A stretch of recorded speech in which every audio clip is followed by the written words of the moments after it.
We decided to move to France, as some of you may or may not know, and then, out of nowhere, we got an offer we couldn't refuse. To us, that was one of the best decisions we've made in property so far. And it's a passion project for us. It was just everything I imagined. It had views, we could just about see the sea. It was very, very French, and we fell in love with it, and we bought it because the returns are so good.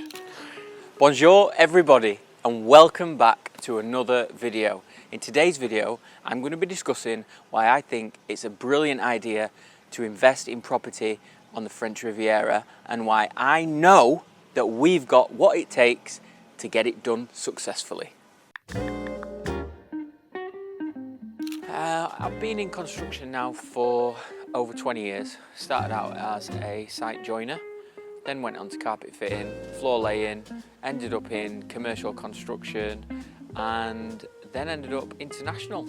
Simple as that really, and that's what brought us to the south of France. And I ended up renovating villas whilst we were here, and my background has always been construction. As long as I remember, it's what I've done, it's what I know. I've learned it from the ground up, and that's why I know as much as I do at this stage. Although we're always learning, I do think I know enough now to make this move forward in this venture, and that's why we've decided to take this giant leap and move on to development rather than being a contractor. In this area, I have worked for over 6 years now, and I believe we have seen over 100 different properties on our various searches for our own personal properties, and then also properties where I've worked for other clients. And as my time as a contractor here, what I've noticed is a lot of my clients, whilst using my services, have added a ton of value to their own properties.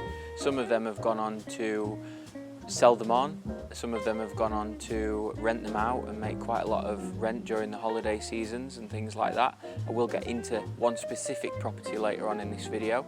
It's made me realise, why am I working for a client doing that when we have the capabilities of doing it ourselves, and we could make the whole of the profit rather than just the profit on the contract in itself.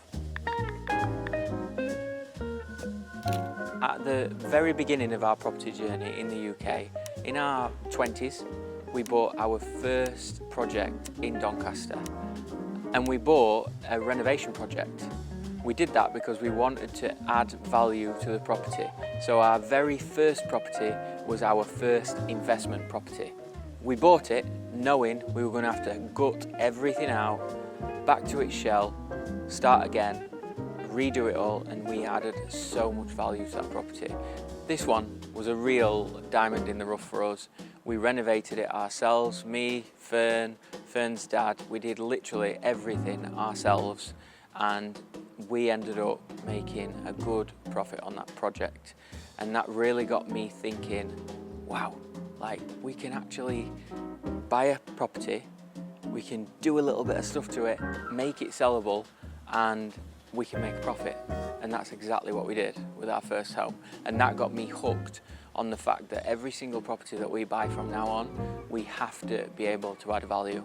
From day one, Fern has had the eye for the interiors, the design, what something should look like, and I have built my knowledge since that first property and through my own contracting of how to create what she is imagining. And we both enjoy working together. We work as such a good team, hence why we're going forward doing the same thing again as a valid business.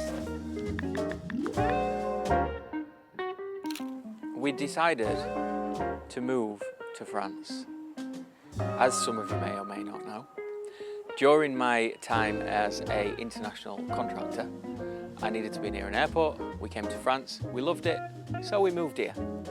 We put our house on the market in the UK, sold in about, 4 minutes, and then we ended up getting in the car and driving to France. Now, when we arrived in France, we lived in an Airbnb. COVID came, all of that jazz that everyone knows everything about.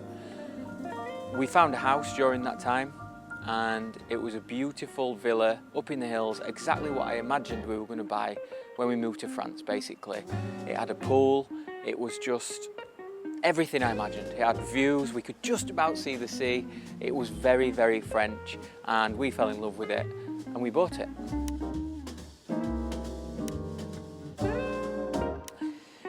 We knew we could add value to this property, although it didn't need a huge renovation. We did basically just move straight in. We brought our things and our furniture and we moved straight into this property, knowing that we were going to live in it whilst we were doing the renovation. We spent a couple of years in the villa. We enjoyed it and we renovated it, and then out of nowhere we got an offer we couldn't refuse, and we saw that offer as an opportunity to be mortgage free. That is what led us into our next property, which is the apartment in Cannes. Now, to some people, moving to the apartment seemed like a bit of a downgrade, but not to us. We saw it as a big challenge and also a chance to live mortgage-free in a city that we love. To us, that was one of the best decisions we've made in property so far.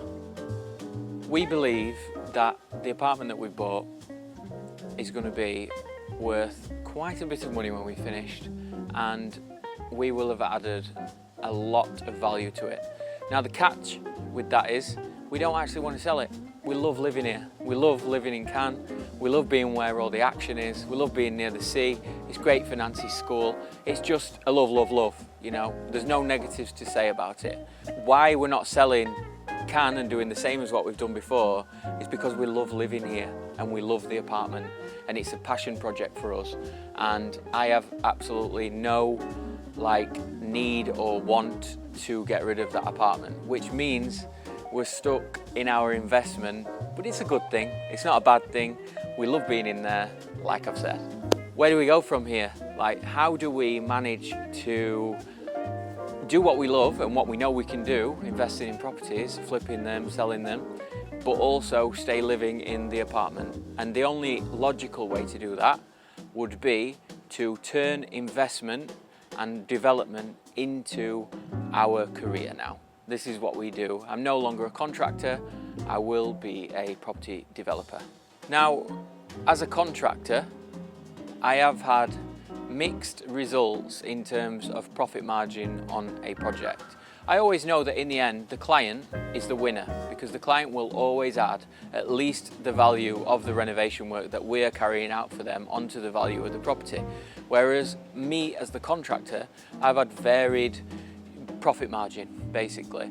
Some have been a little bit of a loss, but we've also gone all the way to 40%, depending on the type of project. And that's given me a really good scope on which part of a project we can make the most money on, or the most gain when we do a renovation project, for instance. Where do we lose the most money? Where do we make the most money? And a lot of it is actually, it's not on the fact that the builder is in the wrong. A lot of it is on the client side, unfortunately, because they make a lot of changes. They don't get proper design, they don't get proper planning, that sort of thing. And also, when you start a renovation project, you can rip it all out and you can see 50% sometimes more work than you originally thought there was, because the house is a disaster behind its walls and you never knew until you took them down. Now that leads me on to a project that we carried out in Supercan. The client there bought the property over the phone. He was American and he paid 2.3 million euros for that property over the phone. When he came here, he thought he was going to bring his things and move in. Unfortunately, when he got to the property, there were issues after issues. The whole place stunk of damp and there were just so many problems with it. It's a big property on the side of a hill in Supercan. It's actually classed as Valoris, so it borders with Cannes, but you can still get away with calling it Supercan because it is in Supercan, so you get the Supercan postcode. Anyway, it's a local thing. You wouldn't know about it if you didn't know, but it's basically Supercan. Anyway, he bought it side of a hill, so every time it rains, the water comes down the mountain and it catches behind the property. The French drain is not correct and it was leaking into the property. He also bought it and there had been a water leak inside the house and it hadn't been sorted out before he got there. So all the floor had bubbled up and everything like that. I do have quite a lot of footage from that, and I will insert that so you can see the type of damage that he walked into thinking he was going to be able to just move straight in. Anyway, we got a call. Luckily, he knew of Fern's channel through his wife, and they contacted me and brought us in to do the renovation. Now that renovation in total took around about 12 months. It cost the client around about 800,000 euros. That included planning, architectural fees, interior design, and also furniture. He basically had a turnkey project there for 800k.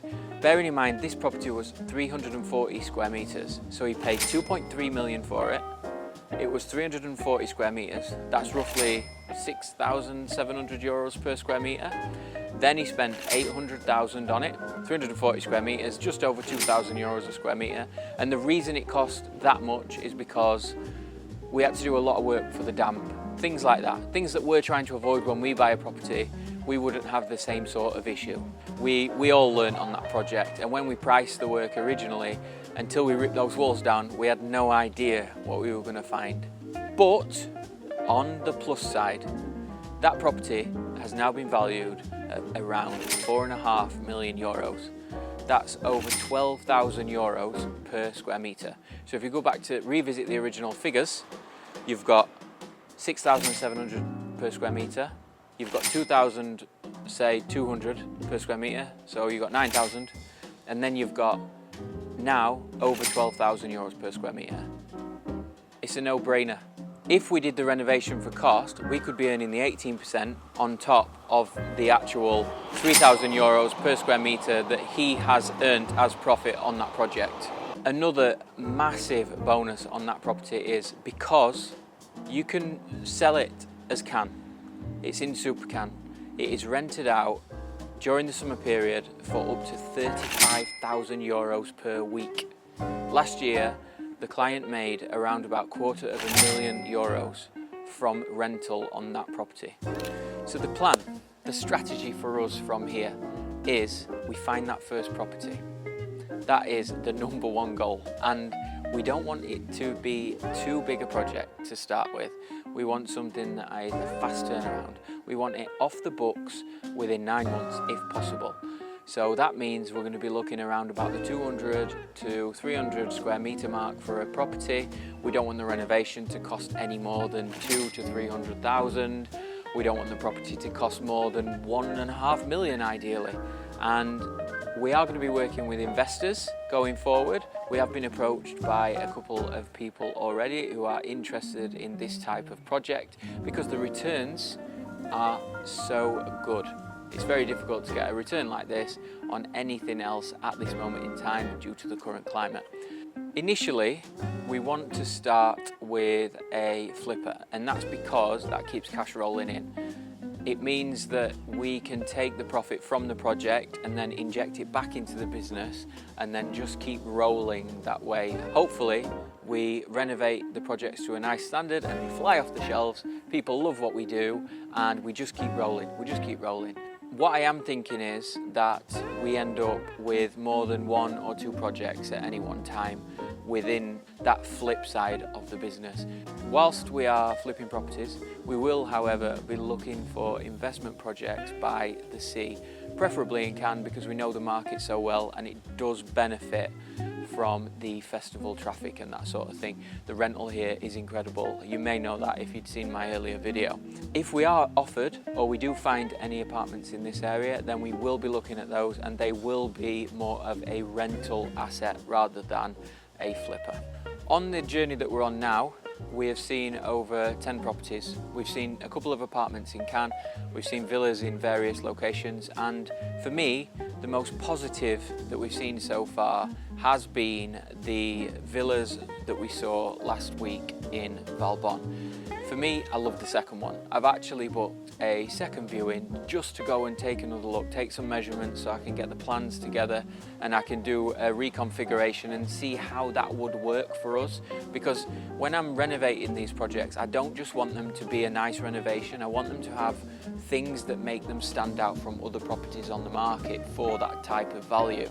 So I want to be able to add things like, I don't know, a sauna, a steam room, that sort of thing. So I need to be able to make sure that the configuration works. And for me, that property, the second one, it does get me excited. I'm not 100% sure about the layout because the upstairs is quite small, but I'll cover that in a later video anyway. Anyway, that wraps it up for this week. Thank you for being here with us on this journey. I hope you're enjoying the content and I hope you enjoyed this video in particular so you can get a more in-depth look at what we're trying to achieve here. It is a journey for us and a journey for you. So thank you for coming along. Make sure that you tell everyone about this channel, you like and subscribe, and the more eyeballs, the more I'll share. Follow the journey, you never know. It's going to be emotional. Make sure you keep coming back. Thank you, and I will see you next Wednesday for another one of these vlogs.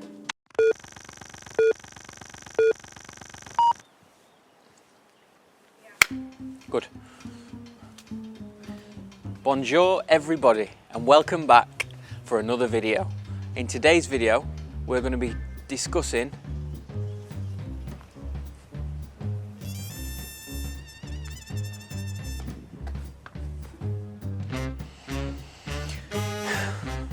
so easy just to say a line.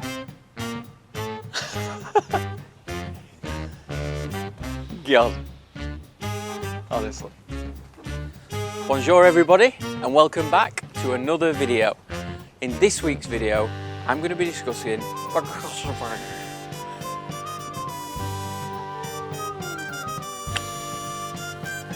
say god damn! Good. Is that like longest train ever? That's the longest train ever.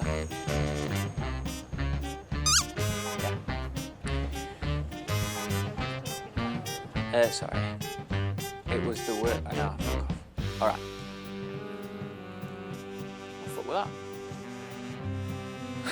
Oh, weird. Journey as us. I hope you've enjoyed following this journey, actually. No, not actually.